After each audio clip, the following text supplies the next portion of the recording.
정치, 법률, 사회, 문화 하나의 작은 날개짓이 경제의 흐름을 바꾼다. 주가 당락의 기승전결 카운터 펀치.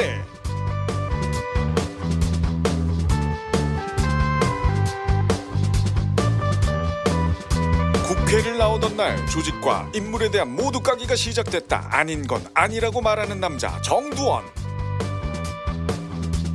지상파 아나운서 언 10년 뉴스와 함께 숨쉬며 뉴스 맥 좀 짚던 여자 김주희.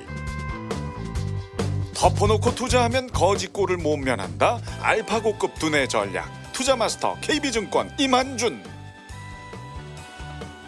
돈보다 사람이 먼저니라 주식 자산관리 전문그룹 청인인베스트 대표 오한결. 그리고 저는 어떤 주제에 대해서도 엑스텐 쏘려고 노력하는 남자 서경석입니다.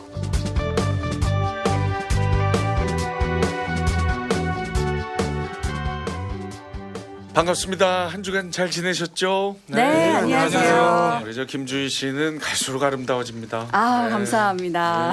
사실 예. 저희 팟캐스트 녹음하는 곳이 지하 스튜디오인데. 네, 좀 어두워서 다행인 것 같아요. 아유, 겸손하게. 예.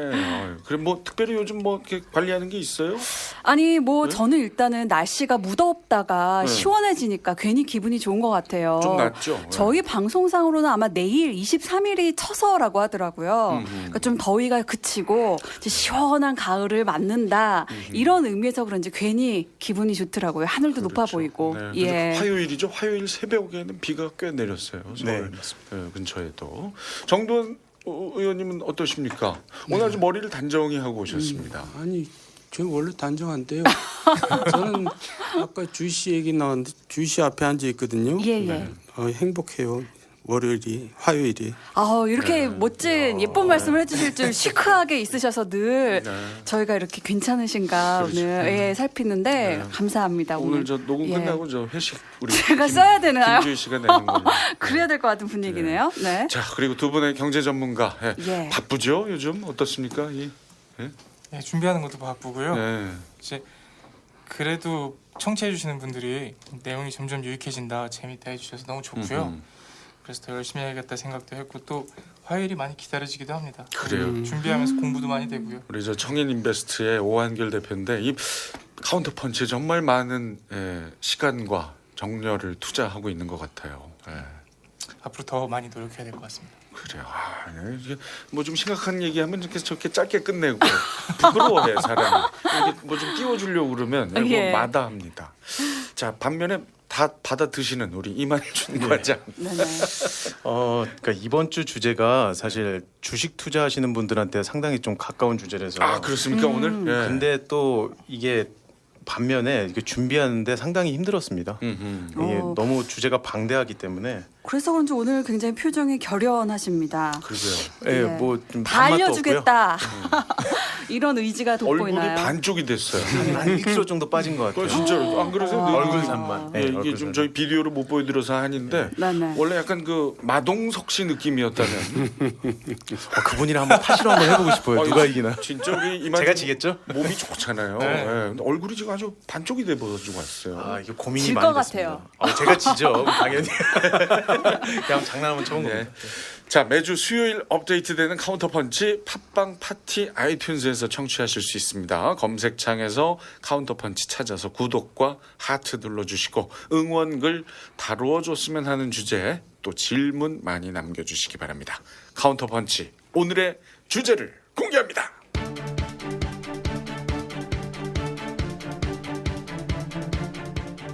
올 초 코스닥 랠리를 이끌며 급부상한 바이오주, 셀트리온의 삼성 바이오로직스까지 시가총액 상위에 랭크되며 눈부신 고공행진을 거듭하는 것도 잠시. 최근 들어 연이은 주가 급락으로 논란의 중심에 서 있습니다.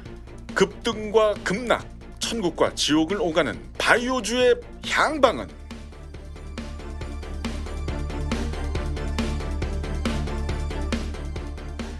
자, 오늘 저 오프닝 이야기에서 잠깐 힌트를 드렸는데 오늘 상당히 그 두 분의 활약이 기대되는 날입니다. 최근 우리 증시의 뜨거운 감자 바이오주 이야기를 해볼까 하는데요. 사실 이 주제 정하면서 좀 고민이 많았습니다. 너무 주식 관심 있는 분들에게만 좋은 주제 아니냐. 그래서 오한결 대표와 이만중 관장이 상당히 고민을 많이 했는데 의외로 많은 분들이 관심을 김주희 아나운서도 이 예. 관심이 있죠. 있습니다. 왜냐하면 제가 올 초에 좋아했던 드라마가 있어요. 돈꽃이라고. 예, 돈꽃이라는 MBC 드라마가 있었는데 예. 거기서 이제 회장 자리를 놓고서 어허. 그 재벌 3세 4세 그 친구가 네. 신약을 개발하면서 당당하게 내가 회장의 후임으로 자격이 있다를 마음껏 뽐내거든요. 네네. 그런 걸 봤을 때 앞으로 이제 미래 성장 종목으로 바이오를 빼놓고는 우리가 말을 할 수 없지 않나. 그렇죠. 예, 네. 그래서 저는 좀 개인적으로 투자는 안 하고 있지만 관심은 있는 종목이 바이오가 아닌가 싶어요. 특이하게 지금 관심 갖고 드라마를 통해서 묘하죠? 네, 예. 드라마와 연결된 바이오. 드라마가 우리 생활을 네. 반영하지 않습니까? 그럼요. 네. 근데 어쨌든 지금 우리나라가 신성장 동력이 지금 부족하거든요. 바이오가 그 중에 하나인데 사실 국가에서 뭐 투자를 많이 한다고 말을 하면서 이렇게 투자는 아직 못 하고 있어요. 그러니까 이제 앞으로 우리가 살아갈 길 중에 하나라고 생각하고 투자가 많이 이루어질 걸로 예상합니다. 네. 예. 이렇게 따지면 또 정치인들도 바이오에 관심이 많을 수밖에 없는 거죠. 서경석 씨도 바이오 항목에 좀 관심이 많지 않으신가요? 최근에는 사실 제가 주식시장 안에서 바이오 종목들도 유심히 좀 지켜보고 있었던 게 사실이어서 저 예. 또한 관심이 많습니다. 자, 워낙 핫한 주제인 만큼 오늘은 1, 2부를 다 바이오주 이야기로 채워볼까 하는데 일단 적을 알고 나를 알아야 이길 수 있죠. 그런 의미로 1부에서는 논란과 애증의 주인공 바이오주 너란 존재 대체 뭐니?에 대해서 이야기해볼까 합니다. 자, 일단 우리 저 두 분의 경제 전문가에게 여쭤보겠습니다. 작년 말부터 올 초까지 바이오주가 얼마나 성장을 한 겁니까? 우리 오한결 대표. 네, 간단하게 좀 설명을 드리면 이제 제약 바이오 섹터를 추종하는 대표적인 ETF가 이제 타이거 헬스케어라고 합니다. 올해 초부터 지금까지 타이거 헬스케어 주가 추이를 살펴보면 올해 초에 약 38,339원으로 시작을 했고 연내 고가는 49,393원. 시가 대비 약 30% 정도 상승을 했었고요. 연내 저가는 35,455원으로 마이너스 7% 정도까지 하락했다가 현재는 38,335원입니다. 그러니까 올해 초 대비 약 0.42% 정도 상승했다고 보면 되죠. 그러니까 변동성이 이렇게 큰 만큼 투자자들이 관심을 보일 수밖에 없고요. 네. 앞으로의 향후 방향성에 대해서도 궁금해하시는 분들이 많아서 이번 주제는 주식을 하시는 분들께는 다뤄볼 만한 주제였다고 생각합니다. 그래요. 네. 이만중 관장. 네, 저는 이제 그 조금 구체적으로 이제 시장을 휩쓴 몇 개의 굵직한 종목들 상승률을 좀 말씀을 드릴까 합니다. 일단 크게 바이오 시밀러하고 신약 개발 이 두 가지 섹터로 나눠서 한번 예를 들어볼게요. 네. 이 셀트리온 같은 경우에 11월 1일 17만 원대였거든요. 근데 이게 올해 1월 12일 날 장중 고가가 37만 4천 원까지 갔습니다. 그래서 한 2배 정도, 2배 좀 넘게 올랐고요. 그리고 셀트리온 헬스케어 같은 경우에는 같은 기간에 5만 8천 원대에서 장중 고가 16만 4천 원. 그래서 이거는 거의 약 3배 정도 어마어마하네. 예, 올랐다고 보시면 되고요. 네. 그리고 이제 그 잊을 수 없는 그런 라이벌인 삼성바이오로직스. 이 삼성바이오로직스는 같은 기간에 14%밖에 오르지는 않았습니다. 근데 이거는 이제 4월 10일까지 갔어요. 그래서 올해 4월 10일 날 장중 고가 60만 원을 찍습니다. 아니 그러면 그 지금 말씀드린 종목들이 다 그 고점을 유지하고 있는 상태인가요? 그렇진 않죠. 예, 그렇진 않습니다. 그게 참 주가의 또 이제 어려운 부분인데 네. 지금 60만 원 찍고 나서 지금은 다들 아시다시피 좀 많이 빠져 있습니다. 빠져 있고요. 그리고 이제 말씀드렸던 신약 개발 대표 종목들 몇 개가 있어요. 이거 방송 들으시는 분들 중에 이 종목 이렇게 하시는 분들 계실 텐데 한미약품 이거는 이제 작년 여름부터 올랐고요. 아주 뜨거웠었죠. 그렇죠. 예. 그래서 이게 8월 18일 날 36만 6천 원에서 올해 1월 12일 날 63만 원까지 올랐죠. 그래서 한 72% 정도 올랐고요. 그리고 사실 바이오 하시는 분들 중에 신라젠 모르시는 분 없으실 거예요.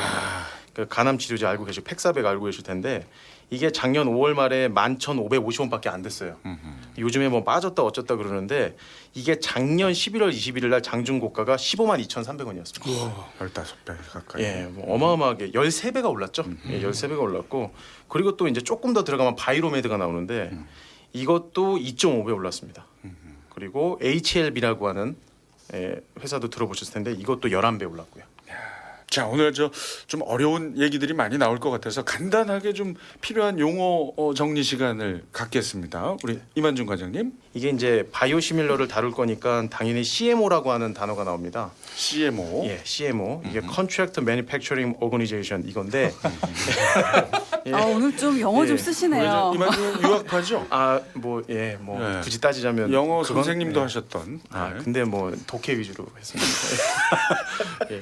이게 이제 CMO가 위탁 생산입니다. 위탁 아하. 생산이고 그리고 이제 개발 쪽도 위탁을 할 수가 있어요. 이거는 CDO라고 합니다. 그 가운데 매니팩처링이 아니라 디벨롭먼트가 들어가고요. 그리고 이제 계속 나오는 단어가 파이프라인이라고 하는 단어가 나와요. 그 파이프라인은 뭐냐면 제약사들이 가지고 있는 신약의 종류라고 보시면 됩니다. 그래서 보통 종류별로 임상 진행 구간이 표시가 됩니다. 이게 전임상인지 1상인지 2상인지 3상인지 이렇게 쭉 나오게 되고요. 그리고 또 복제약의 두 가지 종류가 있는데 그중 하나가 바이오시밀러고요. 나머지는 이제 화학적인 합성을 통해서 만드는 제네릭이 있습니다. 그래서 두 가지 바이오시밀러하고 제네릭이 다 복제약이다.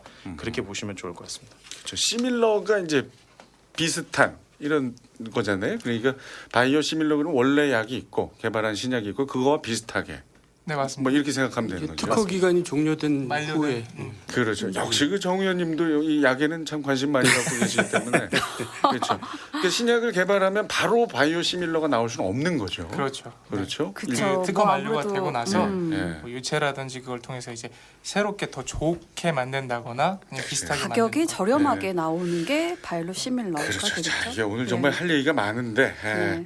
일단 지금 방금 언급하신 것 중에 투톱을 좀 정한다면 이 관심 있는 분들은 알고 계시겠지만 우리 이 바이오 기업 투톱 역시 셀트리온과 삼성 바이오로직스겠죠. 자, 오한결 대표.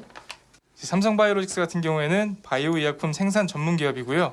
이제 제약회사의 첨단 바이오 의약품 위탁 생산하는 CMO 사업을 현재 영위하고 있습니다. 그리고 이제 생산 설비 제공뿐 아니라 주요 규제 기관으로부터 제조 승인을 취득 지원하는 이제 퀄리티 서비스 및 신약 물질의 상업 생산용 공정 개발 솔루션까지도 제공하고 있는 회사라고 보시면 될 것 같고요. 이제 셀트리온 같은 경우에는 이거는 설명하기가 정말 너무 긴데요. 이제 좀 간략하게 설명을 드리자면 1991년도에 설립이 됐고요. 이제 셀트리온은 생명공학 기술 그리고 동물세포 대량 배양 기술을 기반으로 항암제라든지 아니면 단백질 치료제 개발 생산하는 것을 이제 목적으로 사업을 시작을 했습니다. 그리고 단기간 내에 세계적 수준의 첨단 기술력을 구비했고 이제 설비 및 품질 관리 시스템을 구축했고 단백질 의약품 개발 및 생산을 위한 기반 기술 등을 FDA 등 선진국 기준의 인증 설비를 통해 세계적인 경쟁력을 보유한 종합 생명공학 회사라고 보시면 될 것 같습니다. 되게 복잡한 회사입니다. 셀트리온은 어느 날 그 저 TV 광고에 장동건 씨가 모델로 등장하길래 깜짝 놀랐습니다. 김태희 씨도 나오고. 김태희 씨도 모델이 아주 빅 모델을 기용하는 우리의 기업 중에 하나죠. 그 이제 대표님께서 말씀하신 내용을 조금 더 이제 좀 딱 개념을 정리를 해드리면은 그 셀트리온은 삼성 바이오로직스 이렇게 좀 비교를 하시는데 사실은 셀트리온하고는 삼성 바이오 에피스하고 비교하셔야 됩니다.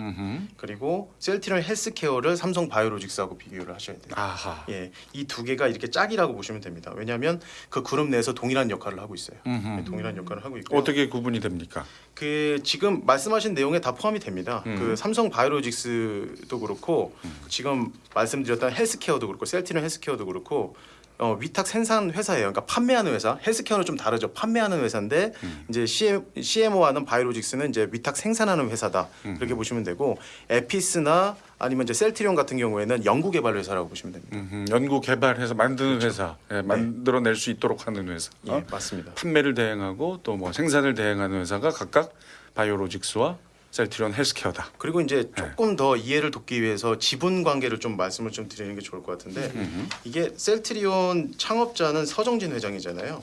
그 서정진 회장이 셀트리온 홀딩스라고 하는 지주사를 놓습니다. 저 회장 지분이 한 96.99% 정도 되고요.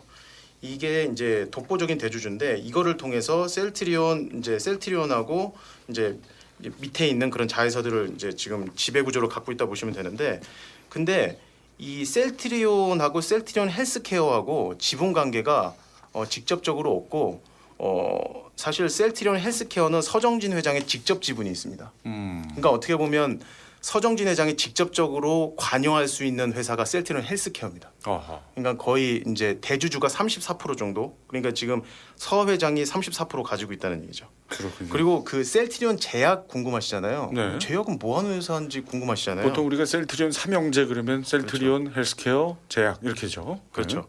근데 사실 이제 셀트리온 제약은 램시마를 팔기는 파는데 2012년부터 팔고 있는데 매출 비중이 1.58%밖에 안 되고요. 그러니까 거의 이제 그쪽 비중은 없고, 그러니까 셀트리온의 전신인 회사가 한서제약이라는 데인데 이 한서제약의 전통적인 주력 제품이 간질환 치료제예요.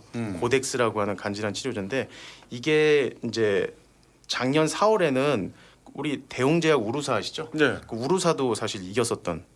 그래요? 예, 그래서 이 지금 간질환 치료제 한 42% 정도를 매출 비중을 가지고 있습니다. 그러니까 셀트리온 제약은 조금 다르다라고 보시면 됩니다. 그렇군요. 요 바이오시밀러 또 신약하고는 조금 다른 형태군요. 네, 아니 대웅제약 우루사는 정말 그 국민 약품 아닙니까? 그렇죠. 인지도가 굉장히 네. 높죠. 그걸 이길 정도면 대단했네요. 네, 우루사. 그걸 그리고- 이겼다는 거죠? 그리고 이제 셀트리온하고 삼성 바이오로직스하고 비교를 하실 때 사실 연구개발 측면이랑 이제 파이프라인 측면, 아까 파이프라인을 제가 개념 정리를 해드렸는데 이게 이 부분은 연구개발 쪽이나 파이프라인, 그러니까 이제 신약의 종류 부분에서는 셀트리온이 앞서고요. 생산 설비를 비교를 하게 되면 삼성이 압도적으로 앞섭니다. 자, 그런데 이 셀트리온 투자자들의 경우 삼성바이오직스랑 우리를 비교하지 마라. 비교 대상 아니다. 뭐 이런 얘기를 하기도 한다고 그래요. 예? 어떻게 보십니까? 삼성바이오로직스 설립 배경에 대해서 말씀을 좀 드려야 될 것 같은데요. 이제 삼성그룹의 핵심 사업인 반도체 사업 다음으로 바이오 사업을 차세대 주력 사업으로 선정을 했습니다. 그래서 삼성바이오로직스 설립이 됐고, 이제 회사의 개요를 보면 2011년에 설립이 돼서 네. 2016년 11월에 상장을 했거든요. 그리고 이제 16년도 영업 실적을 보면 약 304억 적자, 그리고 상장 연도 직전 연도인 15년도의 영업 실적을 보면 약 2,034억 적자를 기록했습니다. 15년도에 비해 16년도에 영업 적자 폭을 줄이긴 했는데 이제 작년 17년부터 약간의 흑자로 전환이 됐거든요. 근데 셀트리온은 1991년 2월에 설립이 됐고요. 아하. 최근 2018년 코스닥에서 코스피로 이전 상장을 했습니다. 그건 다들 알고 계실 텐데 삼성 바이오로직스처럼 이제 모기업의 전략적인 거대 자본이 투하된 게 아니라 오래전부터 연구 개발을 해왔고 아하. 이제 램시마 그리고 트룩시마, 허주마 이런 것들의 결실을 맺으면서 유럽 시장의 점유율이나 실적상으로 보여줄 수 있는 기업이기 때문에 네. 셀트리온 주주 입장에서는 삼성바이오로직스와 셀트리온을 비교하는 건 불가하다라고 생각하실 수 있죠. 예. 쉽게 얘기해서 자수성가한 사람하고 아버지 거 물려받은 기업하고 어떻게 라이벌이냐 뭐 이런 얘기네요. 맞습니다. 어허. 이만준 과장 생각 어때요? 저도 그 생각과 크게 다르지 않습니다. 어허. 그리고 이게 그 셀트리온은 이미 유럽 시장에서 그 바이오시밀러 쪽은 최초로 사실 허가받은 이제 램시마라고 하는 상당히 걸출한 그런 이제 파이프라인이 있기 때문에 사실 지금 유럽 시장 지위는 상당히 이제 견조하고 앞으로도 상승할 가능성이 아주 크다라고 보시면 되고요. 그 허주마라고 유방암 치료제. 근데 이제 이 허주마 이 부분은 허셉틴이라고 하는 신약을 이제 바이오시밀러로 만든 건데 이거는 삼성 바이오 에피스하고 거의 동시에 출시를 했습니다. 그러니까 이거는 짚고 넘어가야 될 부분이고요. 예. 그리고 이제 휴미라 시밀러 유럽 시장에서는 삼성 바이오 에피스에 뒤져 있습니다. 아하. 그러니까 이게 셀트리온이 뭐 압도적이긴 한데 삼성 바이오 에피스가 어쨌든 치고 올라와서 지금 상당히 선전하고 있다. 그렇게 좀 보시면 좋을 것 같습니다. 자, 김주희 아나운서 방금 지금 여러 이 제품 얘기가 나왔어요. 요거 좀 점검을 좀 해주셔야 될 것 같아요. 네네. 예? 이 지금 뭐 램시마 뭐 여러 가지 지금 바이오 시밀러 이야기 나오는데 예. 신약과 바이오 시밀러 이야기 및 제품 설명을 좀 부탁드립니다. 그러니까 바이오 저희가 지금 종목에 대한 얘기를 하고 있지만 네. 이 바이오 제약회사의 대표적인 무기라고 한다면 두 가지로 요약을 할 수가 있겠죠. 먼저 신약 개발을 해서 이제 시장에 선점을 하는 그런 어필을 하는 것과 그리고 바이오 시밀러 이렇게 두 가지 방법이 있을 건데요. 예. 신약 개발은 한마디로 오리지널 바이오 의약품을 새롭게 개발을 해서 시장에 내놓는 겁니다. 뭐 살아있는 세포, 단백질, 유전자를 이용을 해서 만들어서 인체 부작용이 적고 뭐 병이나 아픈 곳 이런 곳에 효과가 뛰어나다는 그런 장점이 있죠.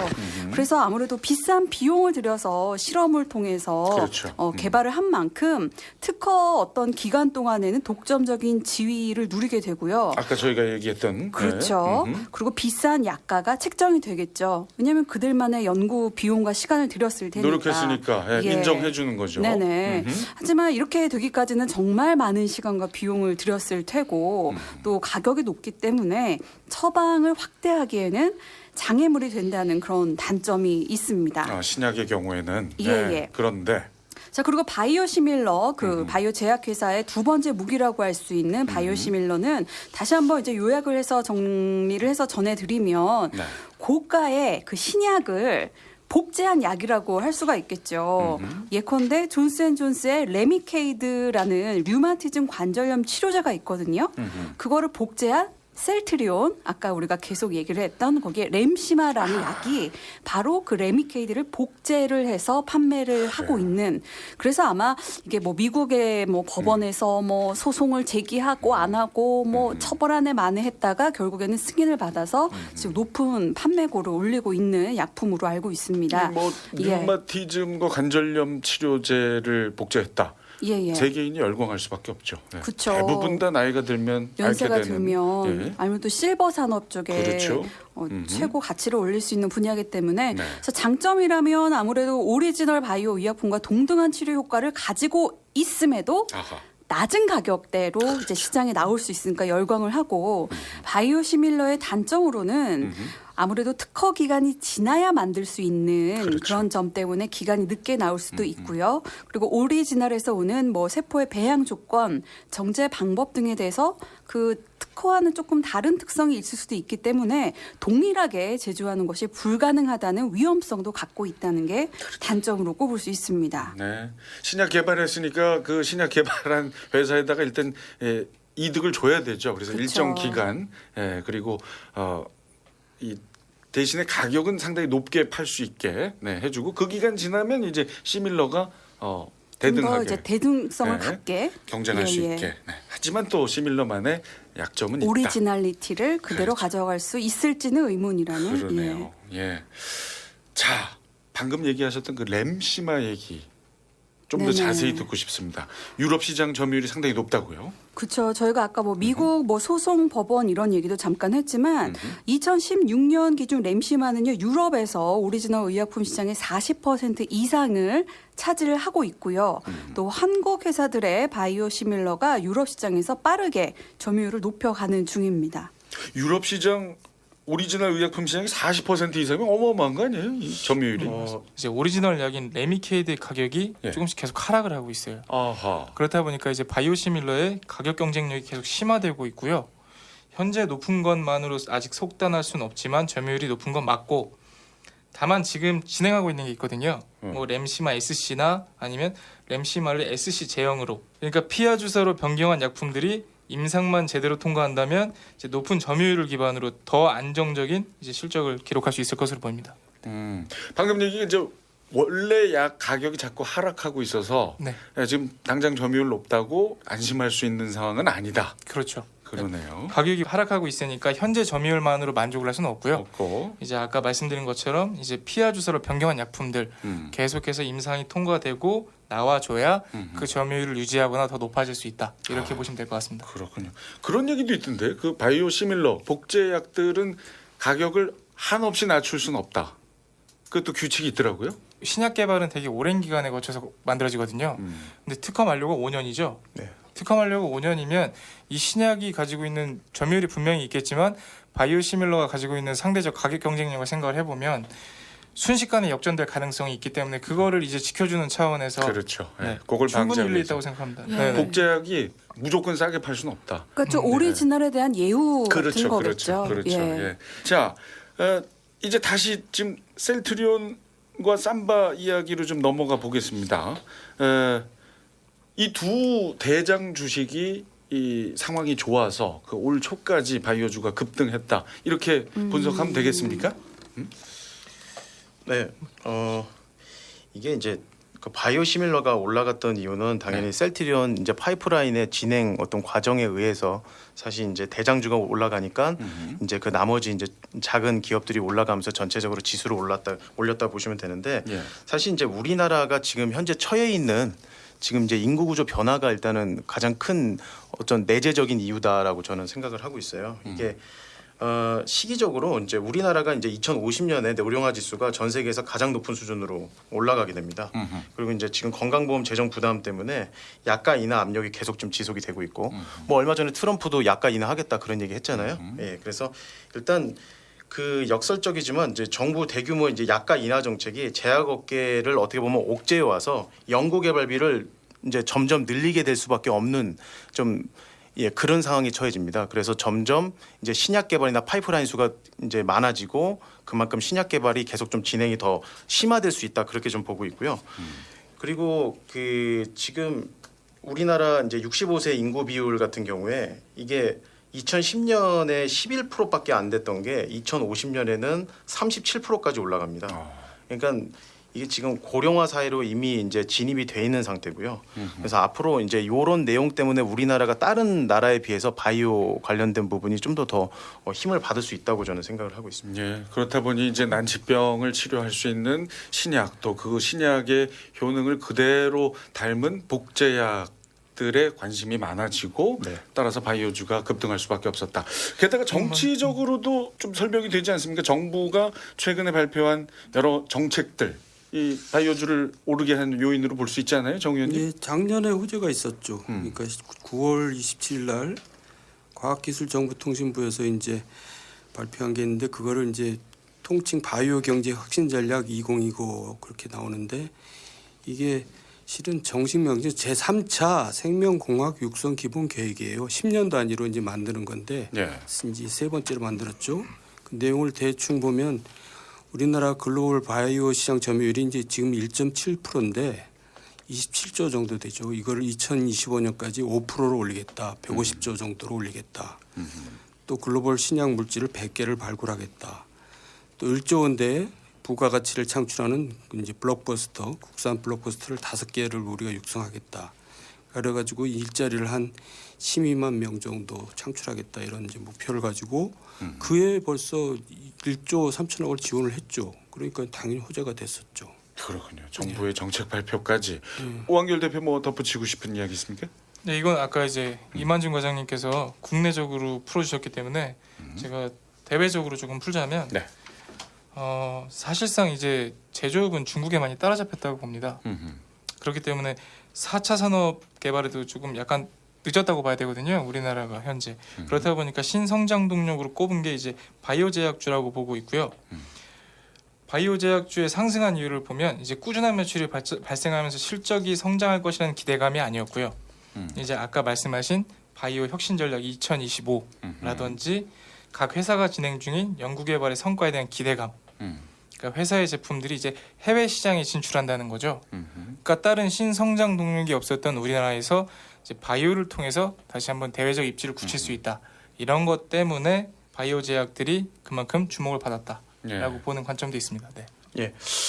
그리고 이거 상당히 중요한 얘기를 해서요. 네. 말씀을 드려야 될 것 같은데 사실 이제 전 세계 시장에서 의약품 시장에서 미국 시장이 몇 프로가 될 것 같습니까? 전 세계 의약품 제약 바이오 시장에서 미국이 차지하는 비중. 한 60% 정확한 되지 수치는 않을까요? 모르겠지만 예, 꽤 높은 비중을 차지하고 40%. 작년 말 기준으로 정확하게 45% 정도 되거든요. 그러니까 그만큼 미국의 어떤 제약 바이오 관련된 정책 방향이 상당히 중요한데 트럼프 대통령은 지금 당장에 11월 달에 중간 선거를 이제 앞두고 있습니다. 네네. 그래서 지금 언론에서는 민주당이 지금 우세다. 그러니까 사실 어떻게 보면 트럼프 대통령 입장에서는 파퓰리즘 정책을 계속 좀 내놔야 되는 그런 이제 운명에 처해 있는 상황이에요. 그래서 지금 트럼프 대통령이 그 이제 약가 인하 관련된 부분을 조만간에 발표를 할 가능성이 있어요. 그리고 이거에 발맞춰서 이미 미국 FDA에서 지난달에 발표를 한 게 있어요. 뭐냐면 바이오 시밀러 액션 플랜이라고 하는 걸 발표하거든요. 그러니까 이게 뭐냐면 의약품 비용을 줄이기 위해서는 오리지널 의약품 단가를 낮춰야 됩니다. 그러려면은 바이오 시밀러하고 이제 약가 경쟁을 이제 시켜야 되는 거거든요. 이거를 통해서 전체적으로 약가를 낮추겠다. 그런 이제 정책 방향이라고 보시면 되는데 이 이제 바이오 시밀러 액션 플랜 이거의 정책 방향이 그러니까 이제 바이오시밀러를 포함한 오리지널 의약품과 상호 호환이 가능한 의약품 개발을 강화시켜라. 이게 이제 첫 번째고, 두 번째는 프로세스를 명확히 하고 좀 개선시켜라. 그러니까 좀 단축시켜라, 그런 내용이고요. 세 번째는 검증 작업을 강화시켜서 일단은 이제 좀 더 세밀하게 가자. 그리고 마지막 네 번째는 바이오시밀러 이해도를 높이기 위한 환자, 의사, 보험사 간의 효율적인 의사소통을 해라. 그러니까 실질적으로 의사소통을 해라. 이렇게 해서 한 네 가지 정도로 해서 이렇게 가기 때문에 향후에 사실 바이오시밀러 관련된 부분은 신약 개발보다는 좀 더 긍정적으로 진행될 수 있다. 미국 내에서요. 아하. 예, 그게 좀 호재라고 보시면 돼요. 네, 그런 여러 가지 이유들. 그리고 뭐 아까 살짝 얘기하다가 말았는데 이 뭐 셀트리온, 삼성 바이오로직스만 있는 건 아니잖아요. 뭐 신라젠 외에 여러 가지 또 중소 회사들 있지 않습니까? 그 기업들은 어떤 역할을 했다고 봅니까? 이 바이오주 급등에. 이게 이제 신약 개발주를 말씀을 안 드려서 말씀을 드려야 될 것 같은데, 이게 신약 개발 종목은 순서가 보통 개량 신약으로 시작을 해서요.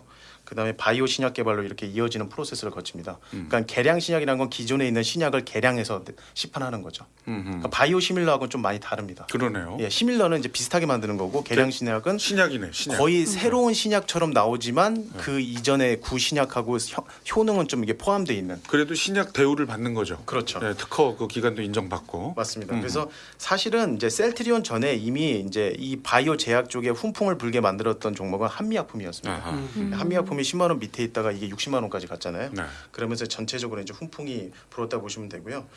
지금 최근에 이제 바이오 신약 개발 이제 이쪽에서 가장 앞선 트렌드는 말씀을 꼭 드려야 돼서 말씀을 드리면은 세포 치료제하고 항암제, 그리고 이제 ADC 기술, 이거는 말씀드리면 되게 복잡해서 그냥 ADC 기술이 있다, 그 정도만 말씀을 드리고요. 네. 그리고 이제 이 중에서 가장 지금 이제 우리가 알고 있는 종목들이 나오는데, 이 세포 치료제 연구 개발 기업이 몇 개 있어요. 아까도 언급을 잠깐 드렸었던 내용들이 있는데, 지금은 이제 관리 종목이 된 차바이오텍, 메디포스트, 녹십자셀, 뭐 녹십자 랩셀, 강스템 바이오텍, 뭐 안트로젠 파미슬, 코어스템, 테고사이언스, 뭐 이런 것들이 있다. 아, 그렇게 보시면 좋을 것 같습니다. 그렇군요. 저는 좀 현실적으로 짚어드릴게요. 말씀하신 것처럼 한미약품이라든지 이제 뒷받침되는 회사들이 네이처셀, 유한양행, 녹십자, 뭐 차바이오텍, 메디톡스 등이 있었습니다.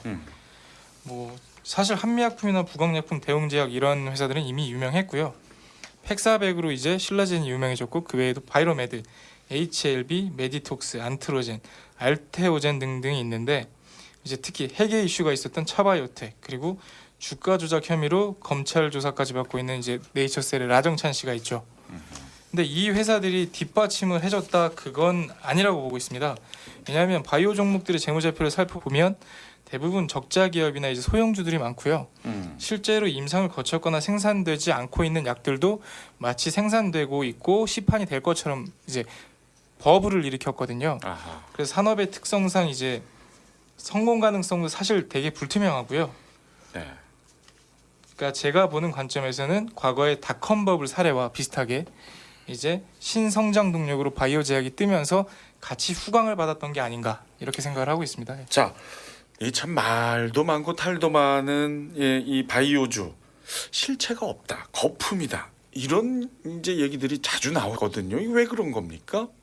이게 실체가 없다고 말씀은 하시지만, 이 바이오 제약 이 업종의 특징이 연구 개발이잖아요. 그렇기 그렇죠. 때문에 눈으로 보이지 않습니다, 처음에는. 근데 그게 이제 수면 위로 올라올 때쯤 되면 그게 폭발적으로 이제 어떻게 보면 뭐 크게 이제 라이센싱 아웃 이제 할 수 있는 그런 내용인 거고요. 실체가 없는 게 사실이네요. 그 눈으로 보이지 않지만 네. 예, 연구 개발 인력은 항상 열심히 하고 있죠. 그래서 지금 이게 네. 줄기세포 다들 아실 거예요. 이거는 사실 관심이 없어도 이제 듣는 내용이시잖아요. 근데 이게 전 세계적으로 이제 줄기세포 치료제가 몇 개가 시판됐냐면 7개가 시판이 됐습니다. 그 7개 중에 우리나라 게 몇 개인지 아십니까? 한 5개 되니까 지금 이렇게 뭐 자신 있는 얼굴로 저번에도 까셔야 될것 같아요. 맞추시더니 찍기의 달인 아닌가요, 이쯤이면? 네. 제가 관심도 많은데 찍기도 잘해요. 네. 그러니까 국내 업체가 실제로 줄기세포 치료제 시장에서 지금 리딩 이제 나라라고 보시면 되는데 4개입니다, 4개. 예, 상당히 압도적이라고 보시면 반 돼요. 이상이니까요. 그러네요. 예. 그러니까 우리나라가 이런 변방국이 미국보다 훨씬 더 줄기세포 쪽은 앞서고 있다. 네. 이거는 상당히 좀 고무적이라고 보시면 좋을 것 같습니다. 그래요. 그 이제 실체가 없다, 거품이다, 이 이야기가 이제 왜 나오는지는 이제 알 것 같은데, 네. 조금 더 설명을 드리면 실체가 없다라기보다 적정 주가를 이제 계산하기가 어렵습니다. 아하. 그게 정확하죠. 예. 왜냐하면 실적 외에 이제 다른 팩트라든지 적정 주가를 산정하는 어떤 지표가 필요한데 현재 바이오 제약 같은 경우에는 회사의 기술력이나 현재 진행하고 있는 연구 개발에 대한 전망 그리고 파이프라인의 가치 등을 가지고 적정 주가를 산정하게 됩니다. 네. 그렇다 보니까 이제 무형의 자산을 가지고 실체가 없어요. 실체가 없는 요소를 적정 주가로 그 분석을 하려다 보니까 실제로는 분석 가격이 안 나오는 거죠. 그러네요. 네. 네. 그럼 뭐 쉽게 우리 정 의원님 네. 이 개발은 하는데 그 나올지 안 올지 어떻게 알아요? 예? 안 나올지. 그러니까 그죠? 이제 보통 그걸 회임 기간이라 그러잖아요. 10년 이상씩 다 걸린다는 거 아니에요. 네. 그러니까 이제 바이오주가 굉장히 좀 리스크가 크죠. 그렇죠. 예. 아니 그 어렵게 개발을 했다 하더라도 검증을 해야 되는 왜 임상 실험 그게 또 기간이 어마어마하지 않습니까, 김주희 아나운서? 그쵸. 네? 실은 뭐 우리에게 큰 충격을 안겨줬던 황우석 박사의 그 줄기세포도 그런 문맥상에서는 아마 그 검증 과정 그리고 확신은 했지만 그 실체에 대해서는 좀 그 면면이 드러나지 않았을 때 그거에 대한 리스크가 안고 가는 게 아무래도 그 바이오 쪽이 아닌가 싶어요. 네. 예. 임상 실험이 일상은 이제 동물 실험이고요. 부작용 체크 확인하는데 2년 정도 걸립니다. 아, 근데 이거 통과됐다고 갑자기 주가가 막 올라버려요. 그래요. 네, 그러니까 아직 그 결과가 나온 게 기간이 아니죠. 약간 좀 거품 기간일 수도 있겠네요. 네, 그러니까 정확한 뜻을 모르고 일단은 예. 성공했다니까 아 나중에 점유율이 높겠구나 이 약이 시판되면 난리 나겠구나라고 해서 투자가 들어가는 거죠. 아하. 그리고 이상이 이제 건강한 사람들을 대상으로 실험을 하는데 2년 정도가 또 소요됩니다. 아 그것도 또 2년. 네. 어허. 그리고 이상까지 갔다고 하면 사람들이 말하기로는 사상까지는 그냥 통과다라고 하면서 주가를 막 거품을 띄워버리죠. 음흠. 3상은 이제 약효 검증 초기 환자에게 실험을 하는데 3년 정도 소요가 됩니다. 아, 또 3상은 3년이군요. 네, 3년 정도 걸리고 현재까지 7년인데 그 다음으로는 시판에서 이제 약효를 검증하는 단계죠. 그렇죠, 그렇죠. 예, 예, 소요 기간은 케이스 바이 케이스이기 때문에 당연하죠. 예, 점유율을 확장하는 데는 꽤 시간이 많이 걸리는 걸로 알고 있습니다. 그러니까 10년 넘는다는 얘기가 그렇게 그렇죠. 나면 하나 나와서 제대로 되려면. 그러니까 여기서 이제 약효 검증하는 단계 네.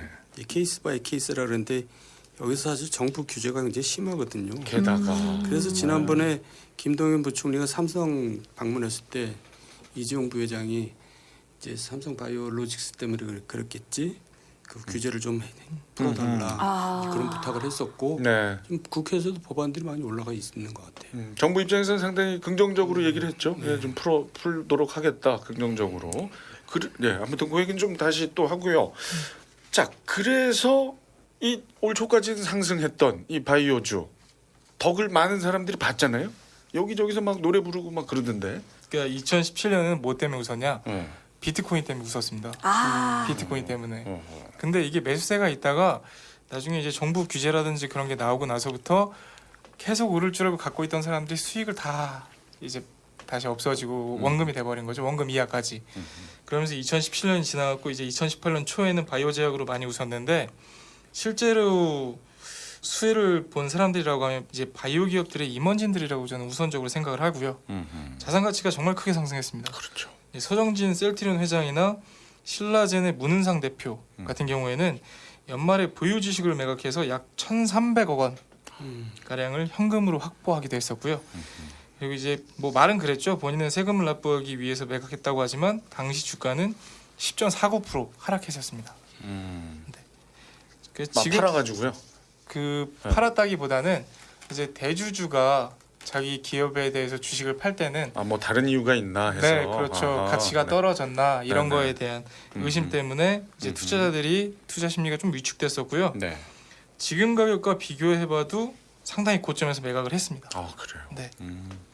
그래서 저 그 회사의 임원들이 아마 수혜자 중에 대표일 것이다. 네, 제일 이제 클 거고요. 그 다음에 이제 증권사들의 경우 바이오 관련 기업들의 자금이 유입되면서 이득을 취했다고 말할 수 있고요. 하락세에서도 공매도로 현재까지 꾸준히 수익을 얻고 있습니다. 그래요. 그러니까 기관이나 외국인들 또한 여기에 대해 수혜를 입었다고 볼 수 있죠. 이제 개인 투자들의 경우에는 일찍이 상승세를 선점한 사람도 있었어요. 근데 고점에서 청산을 못하고 관망 포지션을 취하면서 수혜가 손실로 바뀌었다라고 보시는 게 조금 더 정확할 것 같습니다. 지금 방금 대표님께서 그 이제 공매도 말씀하셔서 좀 안 좋은 내용인데 말씀을 드리면 지금 이제 공매도를 하기 위해서는 주식을 빌려야 됩니다. 그 빌리는 걸 대차라고 하거든요. 그러면 이제 대차 잔고라는 게 있습니다. 그러니까 지금 주식수에서 얼마나 빌려갔는지 이게 대차 잔고인데 지금 국내 주시장에서 대차 잔고 1위가 뭐 다들 예상하실 것 같아요. 셀트리온입니다. 전체 이제 잔고에서 발행 주식수에서 21.74%가 지금 대차돼 있습니다. 상당히 이거는 뭐 압도적이라고 보시면 되고요. 그리고 이제 4위는 셀트리온 헬스케어고요. 5위는 삼성 바이오로직스, 6위는 신라젠. 아, 다 바이오 기업이네요. 예. 그리고 10위는 HLB. 그리고 저기 15위는 바이로메드. 그러니까 대차 잔고가 상당히 껴 있다는 거죠. 빌려갔다는 얘기는 이제 곧 공매도 할 거다. 그렇죠. 이렇게 판단. 그러니까 예. 내려갈 걸 예상한다. 맞습니다. 이렇게 볼 수는 있네요. 아직 통계상으로. 갚기 전에 어떤 빌린 주식이라고 보시면 됩니다. 갚기 전에. 그러니까 갚는다는 건 공매도를 치고선 갚는다는 거거든요. 예. 수혜자를 말씀드리자니까 피해자를 말씀드릴 수밖에 없는데 개인 투자자는 피해를 입을 수밖에 없었어요. 아, 이 랠리 기간에도요? 예, 어허. 그 이유가 있습니다. 기관들이 저가에 어마어마하게 바이오 제약을 투자를 들어갔어요. 근데 그러면서 혹시 이런 기사들 보신 적 있을 거예요. 코스닥, 바이오 제약, 개인 투자자들이 올렸다. 이런 글들을 많이 보셨을 건데 적정 주가가 넘어가고부터 약 한 두세 배가 올라가기까지는 그냥 개인 투자자들이 순매수하게 냅뒀습니다. 기관들이. 그리고 고점이 되니까 이제 일본의 모 증권사부터 시작을 해서 바이오 제약 적정 주가는 거의 반토막을 내버렸거든요. 모 주식이 16만 원이었는데 얘의 적정 주가는 7, 8만 원이다. 이러니까 기관 투자자들이 거기서 고점 차익 실현을 하면서 반대로 공매도를 때려버리기 시작합니다. 그러니까 현재 고점에 물려있는 투자자는 거의 개인 투자자다. 그러니까 빠르게 빠져나오지 못한 투자자는 피해자이고 최대 수익은 대주주라든지 기관 투자자가 봤을 거다라고 정리해드리겠습니다. 네. 상대적으로 개인들은 큰 이익을 보지 못했다라는 얘기를 덧붙여 주셨습니다. 자, 8월 넷째 주 카운터펀치. 오늘 1부에서는 애증의 바이오주 너란 존재 대체 뭘까에 대해서 이야기해봤고요. 사실 많은 분들이 이제 2부를 기대하실 겁니다. 바이오주의 현 상황, 앞으로는 또 어떻게 될 것인지 전망 이야기를 해볼까 합니다. 바이오주 넌 내게 환멸감을 줬어로 넘어갑니다.